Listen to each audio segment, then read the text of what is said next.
बिस्मिल्लाहिर्रहमानिर्रहीम। आज की इस वीडियो में हम डिटेल से बात करेंगे 10th क्लास की कंप्यूटर की जो न्यू एसएलओ स्कीम है। बहुत से बच्चों के बार बार कमेंट्स और मैसेज आ रहे थे कि सर जो हमारी न्यू स्कीम इस दफ़ा चेंज हुई है, काइंडली इसके ऊपर एक डिटेल से वीडियो बता दें और हमें यह भी कंफर्म कर दें कि जो इसमें प्रोग्राम वाला सवाल आना है वो किस चैप्टर में से आना है। तो इसके लिए तमाम बच्चों से एक छोटी सी रिक्वेस्ट है, वीडियो शुरू करने से पहले एक दफ़ा दुरूद शरीफ पढ़ के कमेंट में डन लिख दीजिएगा।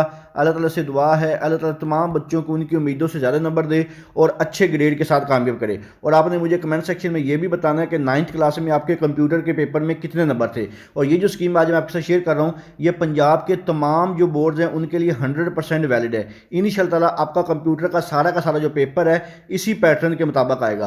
तो इसके लिए आप छोटी सी रिक्वेस्ट है कि आपने इस वीडियो को मुकम्मल तौर पर देखना है और बिल्कुल भी स्किप नहीं करना है। मैं आपको हर चैप्टर की मजीद डिटेल के साथ बताऊंगा कि आपने उसको किस तरह कवर करना है, कौन सा लॉन्ग करना है, कौन सा शॉर्ट करना है और किसको मुकम्मल तौर पर स्किप करना है। तो सबसे पहले हम बात करते हैं आपकी 10th क्लास का कंप्यूटर का जो ऑब्जेक्टिव पेपर होता है, जिसको आप एमसीक्यूज वाला पेपर भी कहते हैं। इसमें आपका जो चैप्टर नंबर 1 होता है इसमें से सिर्फ एक एमसीक्यूज आता है, चैप्टर नंबर 2 में से 2 एमसीक्यूज, चैप्टर नंबर 3 में से भी 2 एमसीक्यूज, चैप्टर नंबर 4 में से भी 2 एमसीक्यूज और चैप्टर नंबर 5 में से 3 एमसीक्यूज पूछे जाते हैं। यानी कि इसी तरह अगर हम नंबरों की बात करें तो आपके टोटल जो 10 एमसीक्यूज होते हैं, हर एमसीक्यूज का 1 नंबर होता है। और इसी तरह आपका जो ऑब्जेक्टिव पेपर होता है ये टोटल 10 नंबर का होता है। ऑब्जेक्टिव पेपर के बाद आपको जो सब्जेक्टिव पेपर दिया जाता है, सब्जेक्टिव पेपर में सबसे पहला जो पार्ट होता है ये शॉर्ट क्वेश्चन का होता है। ये वाला जो पोर्शन है इसको मैं आपको मजीद डिटेल से बताऊंगा कि आपने किस तरह प्रोग्रामिंग वाले जो अरे वाले लूप वाले जो पोर्शन है उनको आपने जो किस तरह कवर करना है। यानी कि जो आपका चैप्टर नंबर 4 में जो मोस्ट इंपॉर्टेंट टॉपिक है उनमें आपने शॉर्ट को कैसे तैयार करना है।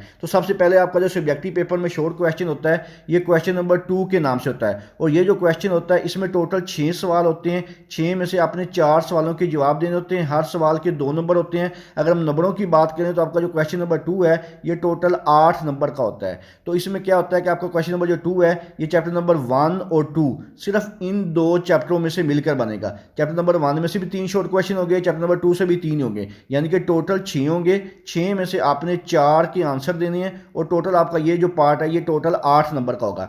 इसी तरह नेक्स्ट जो आपका पोर्शन होता है क्वेश्चन नंबर 3 के नाम से, इसमें भी टोटल जो सवाल होते हैं वो 6 होते हैं। 6 में से आपने 4 के जवाब देने होते हैं और ये वाला जो पोर्शन है ये भी आपका टोटल 8 नंबर का होता है। और आपका जो क्वेश्चन नंबर 4 है ये आपका चैप्टर नंबर 3 और 4 इन 2 चैप्टरों को मिला के बनाया जाएगा। चैप्टर नंबर 3 में से 4 शॉर्ट क्वेश्चन और चैप्टर नंबर 4 में से 2 शॉर्ट क्वेश्चन आने, लेकिन जो आपका अरे वाला पोर्शन है ये उसमें से पूछे जाने हैं। यानी कि टोटल कितने होने हैं 6 में से आपने कितने करने हैं बेटा 4 करने हैं। और ये जो 4 है अगर आप सिर्फ चैप्टर नंबर 3 को भी अच्छी तरह से कर लें तो उसमें से भी ये आपका कवर हो जाएगा। इसके बाद आपका शॉर्ट क्वेश्चन का जो लास्ट पोर्शन होता है क्वेश्चन नंबर 4 के नाम से, इसमें भी टोटल जो सवाल होते हैं 6 होते हैं। 6 में से आपने 4 के जवाब देने होते हैं। हर सवाल के 2 नंबर होते हैं। और आपका जो क्वेश्चन नंबर 4 है ये भी टोटल 8 नंबरों का होता है। और ये जो आपका क्वेश्चन नंबर 4 है ये आपका चैप्टर नंबर 4 और 5 इन 2 चैप्टरों को मिला के बनाता है। चैप्टर नंबर 4 में से 2 शॉर्ट क्वेश्चन आते हैं जो कि लूप वाले पोर्शन में से आते हैं और जो चैप्टर नंबर 5 है इसमें से 4 शॉर्ट क्वेश्चन पूछे जाते हैं। यानी कि अगर आप सिर्फ चैप्टर नंबर 5 के अच्छी तरह से कर लें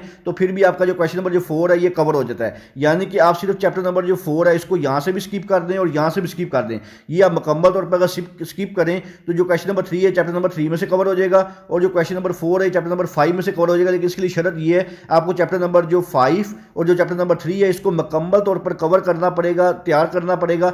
फिर जाके आपका क्वेश्चन नंबर 3 और क्वेश्चन नंबर जो 4 है वो 100% अटेम्प्ट होगा। अगर आप चैप्टर नंबर 4 के जो शॉर्ट क्वेश्चन है उनको स्किप करते हैं अगर आपको ये मुश्किल लगता है। इसके बाद हम बात करते हैं आपका जो मोस्ट इंपॉर्टेंट पोर्शन होता है जो कि लॉन्ग क्वेश्चन का है। यहाँ पे आपको मैं डिटेल से बताऊंगा कि सिर्फ आपने 2 चैप्टर तैयार करने हैं और इंशाअल्लाह आपके जो लॉन्ग क्वेश्चन है ये 100% अटेम्प्ट हो जाएंगे। आपके पास टोटल जो लॉन्ग क्वेश्चन होते हैं ये 3 होते हैं। 3 में से आपने कोई से 2 लॉन्ग क्वेश्चन के आंसर देने होते हैं। और सबसे पहला जो लॉन्ग क्वेश्चन होता है ये क्वेश्चन नंबर 5 के नाम से होता है और ये 100% चैप्टर नंबर 1 में से पूछा जाता है। इसके बाद नेक्स्ट जो लॉन्ग क्वेश्चन होता है ये क्वेश्चन नंबर 6 के नाम से होता है और ये चैप्टर नंबर 2 में से पूछा जाता है। और आपका जो लास्ट लॉन्ग क्वेश्चन होता है क्वेश्चन नंबर 7 के नाम से होता है और ये आपका चैप्टर नंबर 4 में से पूछा जाता है। जो लूप वाले प्रोग्राम्स होते हैं उसमें से एक प्रोग्राम आपको दिया जाएगा। अगर आप सिर्फ और सिर्फ चैप्टर नंबर 1 और चैप्टर नंबर 2 ये 2 चैप्टर के लॉन्ग क्वेश्चन को अच्छी तरह से कर लेते हैं और बाकी के जो रिमेनिंग चैप्टर हैं उनके सिर्फ शॉर्ट क्वेश्चन कर लें तो फिर भी आपका जो कंप्यूटर का पेपर है ये 100% अटैम्प्ट हो जाएगा।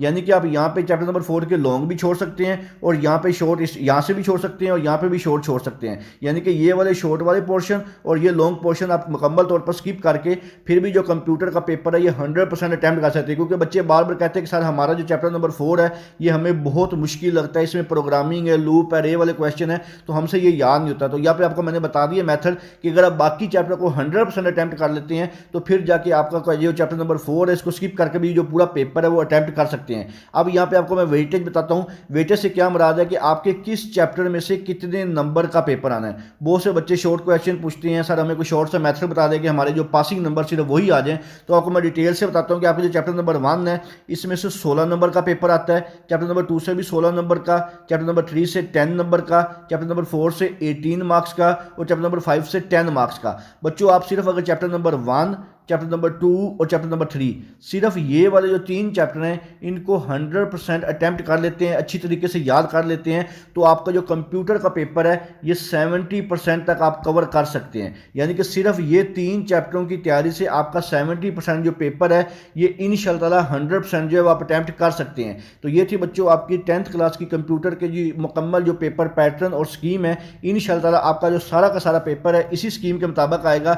इसके अलावा स्कीम के मुताबिक कंप्यूटर की जो स्कीम है इसके मतलब किसी किस्म का कोई भी सवाल हो आपके ज़हन में आप मुझसे कमेंट सेक्शन में पूछ सकते हैं। दुआओं में याद रखिएगा। जज़ाकल्लाह। अल्लाह हाफिज़।